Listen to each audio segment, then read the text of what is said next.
Now to the partial government shutdown. Day 6, and the clock is ticking toward another deadline. Congress must raise the debt ceiling in less than 2 weeks, or for the first time in our history, the country goes into default. Joining me now, the Secretary of the Treasury, Jack Lewin. Mr. Secretary, welcome back to Fox News Sunday. Good to be with you, Chris. This week, both you and the President seem to be trying to panic the markets about both raising the debt ceiling and the government shutdown, saying that they should be more concerned. Here's the President. I think this time's different. I think they should be concerned. When you have a situation in which a faction is willing, potentially, to default on U.S. government obligations, then we are in trouble. But so far, the markets are shrugging it off. The Dow Jones dropped just 1.2% this week. NASDAQ was actually up more than half a point. Aren't your efforts failing to try to use the markets to put pressure on Republicans to cave? You know, Chris, it's my job to try to make sure we strengthen the economy, and I spend every day trying to do that. That's why it's so important for Congress to act, to open up the government, to make sure we can pay our bills. There's no question but that if we were to have the unthinkable happen and have the United States default, it would cause real problems. The only question is how serious the problems would be, and there's a kind of range of how bad the consequences are. But why would anyone want to do that to the American economy at a time when the American people are showing their resilience, recovering from the worst recession since the Great Depression? You know, and this is not a new issue. I'm going to quote to you from something President Reagan wrote to Congress, or said to the country, back in 1983. The full consequences of a default, or even the serious prospect of the default, by the United States are impossible to predict and awesome to contemplate. Denigration of the full faith and credit of the United States would have substantial effects on the domestic financial markets and on the value of the dollar and exchange markets. That was President Reagan. Well, let me quote you because the Treasury Department issued a report late this week that said a possible default would be, quote, catastrophic. Here's what your own Treasury Department report said. Credit markets could freeze. The value of the dollar could plummet. U.S. interest rates could skyrocket, and there might be a financial crisis and recession that could echo the events of 2008 or worse. On the other hand, the Fed continues to pump money into the economy. Given that, what's the likelihood that a default would be catastrophic? Look, Chris, the good news is there's a majority in Congress that's ready to do the right thing, that's ready to vote to reopen the government, question, not a political and that's ready to avoid the kind of unthinkable problems that happen if the United States, for the first time since 1789, willfully defaults on the good full faith and credit of the United States. I don't think there are serious people who think that the consequence is minimal. I mean, people say you can pay some bills and not other bills, but let me ask you a question, Chris. If you pay one bill, so let's just say you pay interest and principal on the debt. I'm not saying that you can. What happens if you don't pay millions of people on Social Security? What happens if you don't pay hospitals and healthcare providers across the country? The consequences are immediate and they're very bad. Congress needs to act.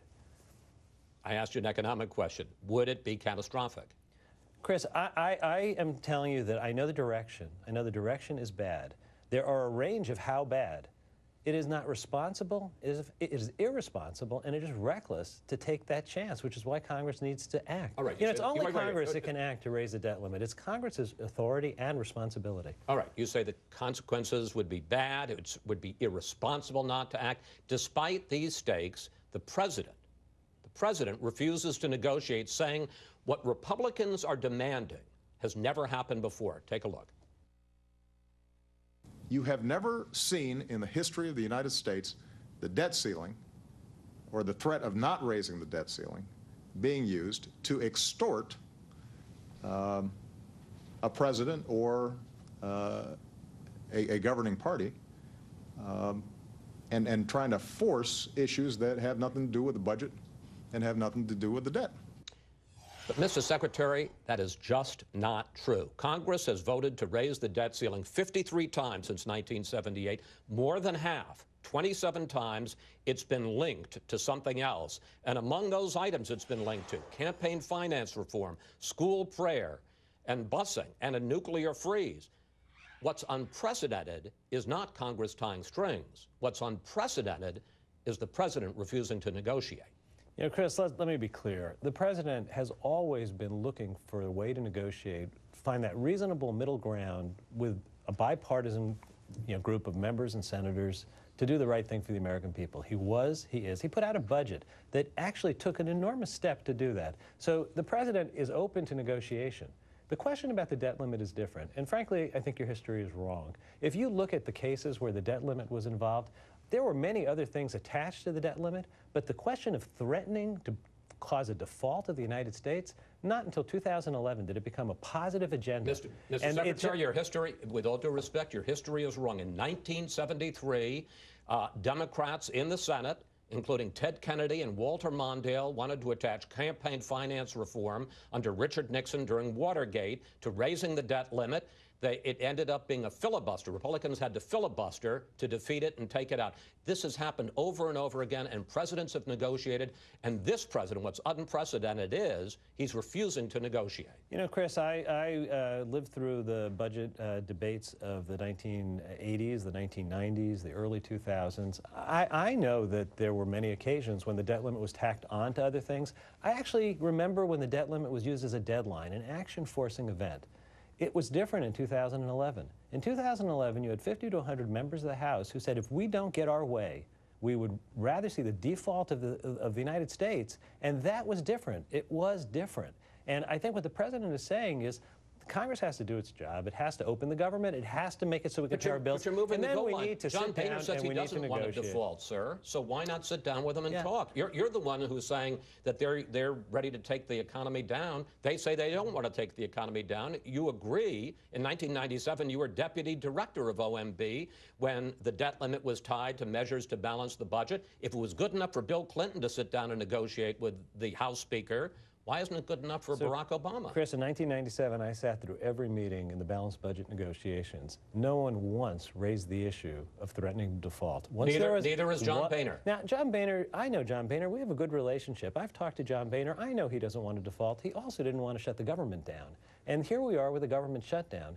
There's a majority in Congress that would vote to do the right thing. A majority needs to be given the chance to work its will. All right. Let me just look. First of all, John Boehner is not threatening to default.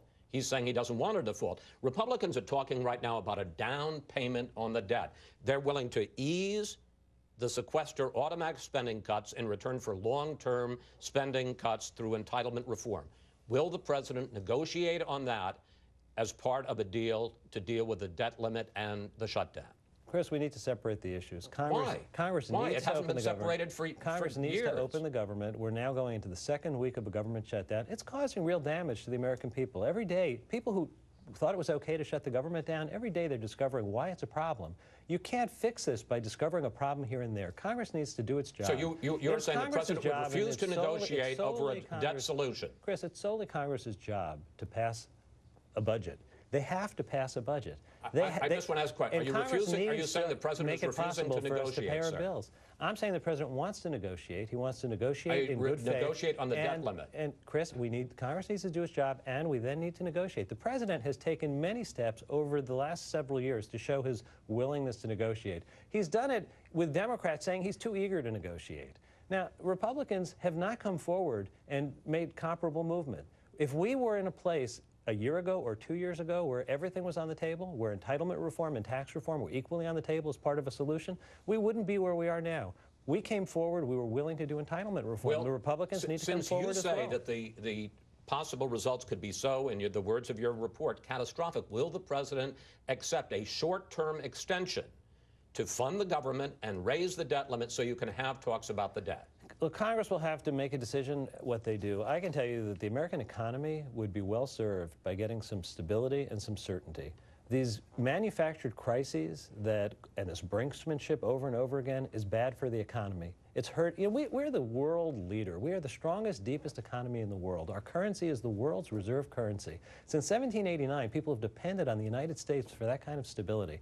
Congress should act now. I think they should act to take this burden off of the economy. It's a self-inflicted wound, but we'll have to see what Congress does. I just want to say, I take away from this conversation that even though Republicans are willing to talk about a debt deal or a short-term extension, it's the president who is digging his feet into the ground and saying no negotiations. Chris, that is not what I said. What I said is Congress. What are you saying? It sounds like you want unconditional surrender and nothing else, sir. Congress needs to do its job. You know, we've just spent the last several months with Congress creating this ridiculous choice where either you repeal the Affordable Care Act or you shut down the government or default on the United States.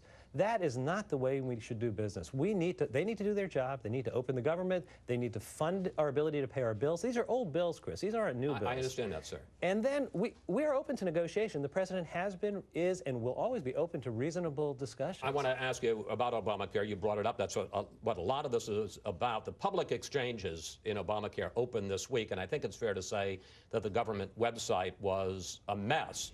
In fact, and you can look at it right here, the page to sign up to enroll for Obamacare has been taken down for repairs during off-peak hours this weekend. Question, sir. You have had 3 years to prepare for this week. If I already had doubts, somebody already had doubts about the government's ability to oversee a sixth of the economy, shouldn't this just add to my doubts? You know, Chris, I actually think that is not what's happened this week. What happened this week is we saw 7 million people rush to go onto the webpage to find out what are their choices in this new marketplace to buy affordable health care. How many actually signed up, sir? You know, they have 6 months to sign up. This is a big decision. We never expect. How many signed up? I don't have the exact number, but the question isn't Do you how have many. any number? Because the government has refused to tell us how many. It's the wrong question. No, it isn't. In the end, looking, the right question. I can look, and I may have no interest, and in fact, I'm not going to need Obamacare. We know, the question is, Chris, how many people have actually signed up? We know that people take time to make important decisions like this. They go on, they compare their options. The fact that so many millions of people rush to get information is a very good sign.